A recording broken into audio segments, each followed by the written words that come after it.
খাজা বাবা ভুয়া, আবার বলেন খাজা গরিবে নওয়াজের জীবনী তালাশ করে দেখলাম তিনি খাজা হয়ে গেছে তিনটা মাত্র কারণ।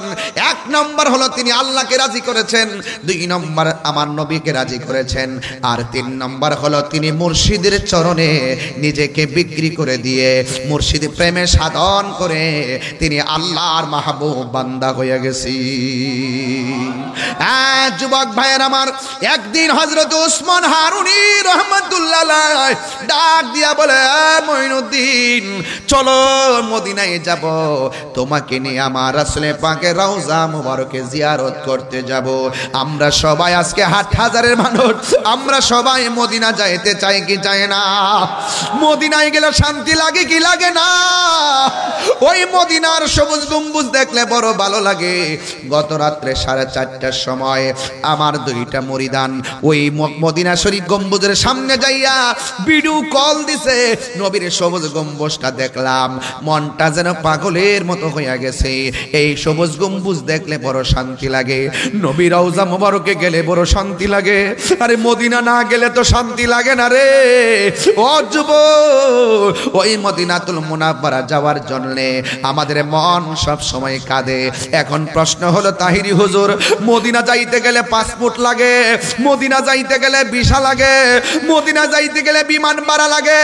আমার তো স্বাদ আছে, মনে চাই মদিনা যাব, কিন্তু টাকা নাই, পয়সা নাই, আমরার স্বাদ আছে, সাধ্য নাই। এখন আমাদের উপায়টা কি হবে? ও যুবক, চিন্তা করবেন না, একটু খাজা গরিবে নওয়াজ তার মুর্শিদের সাহচর্য লাভ কইরা মদিনাতুল মুনাওয়ারা যাওয়ার পরে কেমনে সাধন হইছে শুনেন। ও বন্ধু, উসমান হারুনি রহমাতুল্লাহ আলাইহি তিনি তার শিষ্য মুরিদান হযরতে খাজা গরিবে নওয়াজ মঈনুদ্দিন চিশতি রহমাতুল্লাহ আলাইহিকে নিয়ে আমার নবী রওজা মুবারকের মধ্যে নিয়ে গেলেন। ওই মুর্শিদ মুরিদানকে এমন ভাবে নবীর সামনে উপস্থাপন করলেন, ইয়া রাসূলুল্লাহ, নবী গো, আপনার সামনে মঈনুদ্দিনকে উপস্থাপন করলাম, মেহেরবানি করে আপনি কবুল করে নেন। এই কথাটা বলে তিনি সেখানে ঘুম গেলেন। ও বন্ধু, তখন তিনি শুনতেছেন আমার নবী রওজা মুবারক থেকে ডাক দিয়া কয়, আমি আমার মঈনুদ্দিনকে আমি কবুল করে নিলাম। আরো বড় করে কোন আল্লাহু আকবার। এবার খাজা উসমান হারুনি রহমাতুল্লাহ ডাক দিয়া কয়, মঈনুদ্দিন, ও মঈনুদ্দিন, তোমাকে আমার নবী কবুল করে নিলেন, আমার নবীর একটু মহব্বতের সালামটা নিবেদন করো। তখন ওই মুহূর্তে হযরত খাজা গরিবে নওয়াজ আজমিরি সঞ্জরি রহমাতুল্লাহ আলাইহি আমার নবীর সালাম দেয়, আসসালাতু ওয়াসসালামু আলাইকা ইয়া রাসূলুল্লাহ। আপনারা জবান খুলে বলেন, আমার নবী সালামের সালাম শোনার ক্ষমতা আছে না নাই? আরো বড় করে বলেন, না আছে না নাই? যেই মাত্র সালাম দিল ওই মুহূর্তে আমার নবী, আপনার নবী রহমাতুল লিল আলামিন ওই সালামের জবাব দিয়ে দিলেন। আর আমার নবী খাজা গরিবে নওয়াজকে হিন্দুস্তানের হিন্দুলের কুতুব বানায়া দিলেন।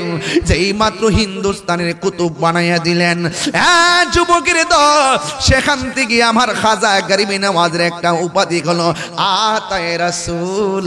এই যা কিছু দান করেছেন সব আমার মোস্তফা দান করেছেন, আমার নবীজি দান করেছেন।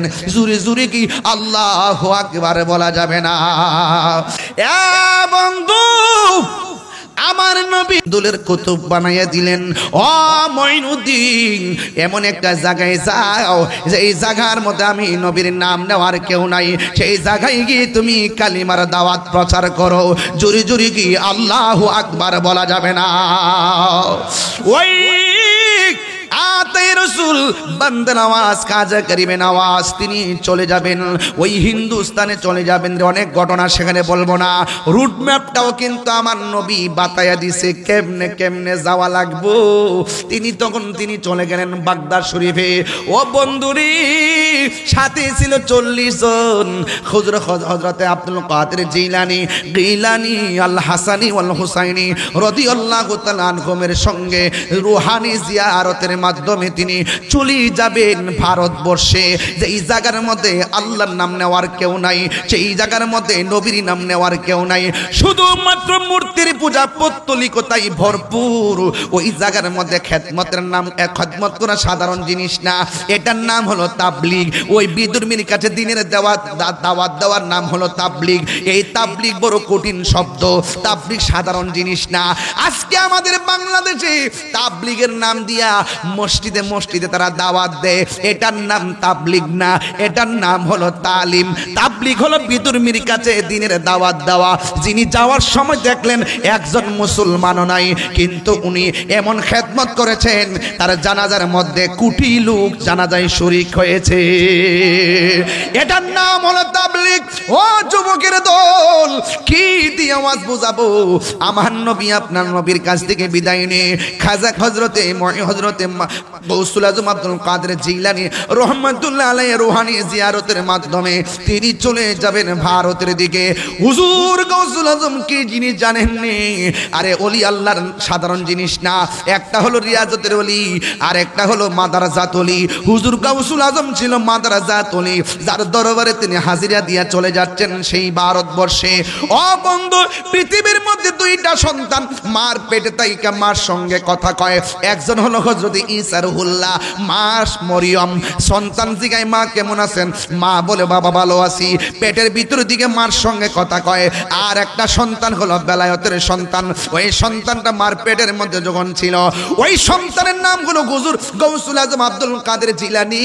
তিনি যখন তার মার পেটের মধ্যে ছিল, মা যখন হাসি দিতেন, সন্তান মায়ের পেট থেকে হাসির জবাব দিয়ে দিতেন। আর জোরে কোন আল্লাহু আকবার। মুসা, ঈসা, আইয়ুব নবী, ইউসুফা ওর জুলেখা, আরে আশিক আশিকা প্রেমিক সবাই জপে ইসকা লা ইলাহা, জপে ইসকা ইল্লাল্লাহ। মা ফাতেমা, হাসান হুসাইন, খাজা ওসমান হারুনি। মা ফাতেমা, হাসান হুসাইন, খাজা ওসমান হারুনি, শেখ মোহাম্মদ মহিউদ্দিন, আব্দুল কাদের জিলানী, আব্দুল কাদের জিলানী। ওরে মুর্শিদের দুলা আমি পরব গলার মালা, মুর্শিদের দুলা আমি পরব গলার মালা, আখিরাতে পাই যেন তোমারে। ও গো আমার বড় পীর, পীরানে পীর দস্তগীর। ও গো আমার বড় পীর, পীরানে পীর দস্তগীর। নয়ন রায় তোমার দিদারে। জুরি জুরি কি আল্লাহু আকবার বলা যাবে না? ওই গাউসুল আজম আব্দুল কাদের জিলানীর কাছ থেকে বিদায় নিয়ে তিনি সোজা চলে গেলেন সেই ভারতে। ও বন্ধুরে, ও যুবকের দল, এই এলাকার মধ্যে উপমহাদেশে মুসলমান ছিল না রে, একেবারে অত্যন্ত নগণ্য অল্প সংখ্যক ছিল রে। এই খাজা গরিবে নওয়াজ আয়েশা অনেক উত্তরবঙ্গে গেলে মানুষ কি কই জানেননি? কই এই অঞ্চলের মানুষগুলা নাকি বেশি পীর ভক্ত, এই অঞ্চলের মানুষগুলা নাকি বেশি মুর্শিদ ভক্ত, এই এলাকার মানুষগুলা নাকি ওলি ভক্ত। আমি তারে জিগাইলাম তার কারণ জানুনি? কয় কারণ তো জানি না। এবার তারে বোঝাইয়া দিলাম 360 আউলিয়ার সুলতানুল আউলিয়া সিলেটের জমিনে, আর চট্টগ্রাম হলো 12 আউলিয়ার জমিন। এই জন্য সব পাওয়া গেছে এই দেশের মানুষ। এই জন্য এই দেশের মানুষগুলা ম্যাক্সিমাম ওলি আল্লাহর পাগল। কথা কন ঠিক কিনা? এই জায়গার প্রতিবাদে তোমাদের দুর্গে আগুন ধরবে। ওলি আল্লাহর সঙ্গে গাদ্দারি করা চলবে না। কথা কন ঠিক কিনা?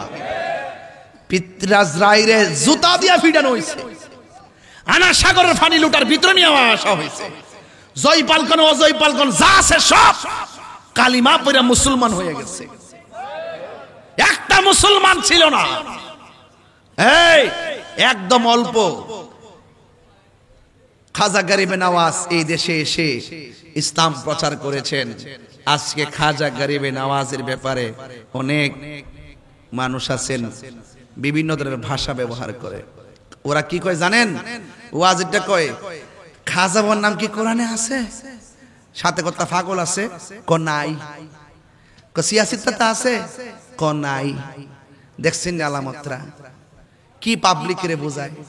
কয় খাজা বাবারে অনেক সময় তারা বিভিন্ন ধরনের কটূক্তি করে কথা বলে। খবরদার, যদি আপনার অন্তরে যদি যাররা পরিমাণ ওলি আল্লাহর বিদ্বেষ থাকে, আপনার নামাজ রোজা কোনো কিছু কাজে আসবে না। কথা বলেন ঠিক কিনা? এদের সাথে আমাদের কোনো সম্পর্ক, এদের সাথে আমাদের কোনো সম্পর্ক নাই। কারণ ওলি আল্লাহর হলো টাওয়ার। এদের কাছ থেকে যত কাছে যাবেন সোহবতে আল্লাহ মিলে, সোহবতে যাবেন। এক দাস্তানের আগারে বসিয়া হেরেনো মাটিরে ঢেলা, হাতে নিয়ে শুকিয়ে দেখানো রয়েছে কস্তুরি মেলা। কহিল কস্তুরি তুমি কি আতর দান, তোমার গায়েতে সুবাসে ভরা তুমি কি গুলিস্তান। কহিল কস্তুরি ওসব কিছু নহি আমি, আমি অতি নিচু মাটি, ফুলের সহিত থাকিয়া উহার সুবাসে হয়েছে খাঁটি। চিৎকার মেরে কোন সুবহানাল্লাহ। আল্লামা শেখ সাদী রহমাতুল্লাহ আলাইহি বলতেছেন, সৎসঙ্গে স্বর্গবাস, অসৎ সঙ্গে কয়েক টুকরা লোহা যদি পানিতে ফেলে লোহাটা ডুবে যায়। বিশাল বড় লোহার জাহাজ পানিতে ভেসে থাকে কেন? কয় সঙ্গী গুণে। এই জন্য বলে সঙ্গী গুণে লোহাও জলে ভাসে। যদি আপনি একজন আল্লাহর ওলির কাছে যেতে পারেন, আল্লাহর ওলির কাছে যদি গিয়ে আপনি যদি নিজেকে সুপর্দ করতে পারেন, ওই আল্লাহর ওলিদের সোহবতে থাকতে থাকতে আপনার নাম বান্দা থেকে আল্লাহর বন্ধুর খাতায় উঠে যেতে পারে। উঠে যেতে পারে কি পারে না বলেন? তাহলে খবরদার, আজকে থেকে ওয়াদা করবেন, এই দরবারে যারা আসছেন হাজার হাজার মানুষ মাঠ ভর্তি, একটা কথাই বলবো, আমরা ওলি আল্লাহর মাজারকে ভাঙবো না, ওলি আল্লাহর মাজারকে আমরা সুরক্ষা দিব। যদি কোনো ওলি আল্লাহর মাজারে অসামাজিক কিছু হয়, তাইলে আমরা সকলে মিলে মিশে তা প্রতিরোধ করব। কথা বলেন ঠিক কিনা? মাথা ব্যথা হয়েছে বলেই গলা কেটে ফেলে দিব না, মাথা ব্যথার ওষুধ খেতে হবে। যদি কোনো মাজারে যদি কোনো শরীয়ত বহির্ভূত কাজ হয়, আমরা সেই শরীয়ত বহির্ভূত কাজকে প্রতিহত করব, কিন্তু আল্লাহর ওলির মাজারকে ভাঙ্গা যাবে না। মনে থাকবে, আমরা সবাই আল্লাহর ওলির সোহবত যেন আল্লাহ পাক আমাদেরকে নসিব করে, বলুন আমিন। আমার জন্য সবাই দোয়া করবেন, আমিও আপনাদের জন্য দোয়া করি। বাবা, মৃত্যু কখন চলে আসে বলা যায় না। আপনারা দেখেন যে কোনো মুহূর্তে মানুষ চলে যাচ্ছে। আজকে এমনও আছে, আজকের মাহফিলটা আমার মনে হয় রোজার ঈদের কারণে কিন্তু আমাদের মাহফিলটা একদিন ডেটটা 2 দিন চেঞ্জ করা হয়েছে। হ্যাঁ, রোজার ঈদের কারণে আমি তো সবসময় 31 তারিখে আসছি, কিন্তু রোজার ঈদের কারণে আমি একটা মাহফিল ম্যানেজ করে এই মাহফিলটা সেটিং রাখছি। বাজানের খুব আগ্রহ, দোয়া, আল্লাহর ওলি দরবারে দোয়া নেওয়ার সুযোগ পাওয়াটা তো ভাগ্যের ব্যাপার। এই জন্য আমি অনেক গর্ব এবং আশা করি এখানে চলে আসি। তো কন্টিনিউ আমি কোনো কোথাও যাই না, এই দরবারে আসি একমাত্র দরবারে আলী আউলাদ এবং থেকে শুরু করে আমার কিন্তু ওই যে একজন ওই যে উপস্থাপক খুব সুন্দর করে বলছেন শুরুতেই যে একদম এই দরবারের সাথে আমার পরিবারের পারিবারিক সম্পর্ক, এইরকম একটা ওয়ার্ডও ইউজ করেছেন। আসলে সত্যি কথা, আমরা যারা দরবারে কথা বলি শুধু মাহফিল নিয়ে কথা বলি না, আহলুস সুন্নাত ওয়াল জামাতের ক্রান্তিকালে কিভাবে আহলুস সুন্নাত ওয়াল জামাতকে এগিয়ে নেওয়া যায় আমাদেরকে অনেক পরামর্শ দেন। এবং আমি আহলুস সুন্নাত ওয়াল জামাতের সকল আকাবেরদের কাছে পায়ে হাত রেখে অনুরোধ করব যে আমরা আর বিচ্ছিন্ন থাকা নয়, আমরা আপনাদের নির্দেশে সকলে ঐক্যবদ্ধভাবে আমরা একটি মাঠে আসতে চাই। আপনারা মঞ্চে থাকবেন, আমরা মাঠে থাকব ইনশাআল্লাহ। রাজি আছেন? সবাই রাজি আছেন? আরো যারা রাজি আছেন, সবাই ঐক্যবদ্ধ হতে হবে ইনশাআল্লাহ। এখনই ঐক্যবদ্ধ হওয়ার মূল ভীষণ আর মিশনের সময় হারালে চলবে না। আপনারা আমাদেরকে পারমিশন দেন, আমাদেরকে রাস্তা দেখিয়ে দেন, আমরা সেই রাস্তায় অনেক দূর এগিয়ে যেতে চাই। আমরা কোনো রাজনীতি না করে রাজনীতি করা যায়। আহলুস সুন্নাত ওয়াল জামাতের যে রাজনীতি আছে, এরা রাজনীতির মতো করবে, সমন্বয় করবে, জোট করবে, মিলেমিশে করবে। কিভাবে সারা দেশব্যাপী রাজনীতিকে ছড়িয়ে দেওয়া যায়, এটার ওনারাও চেষ্টা করবেন। এবং আহলুস সুন্নাত ওয়াল জামাত যে 3টা ভাগ আছে, আমরা সকলে একটা জায়গায় আসতে চাই। কথা কোন ঠিক না বেঠিক? আমরা আর বিচ্ছিন্ন থাকতে চাই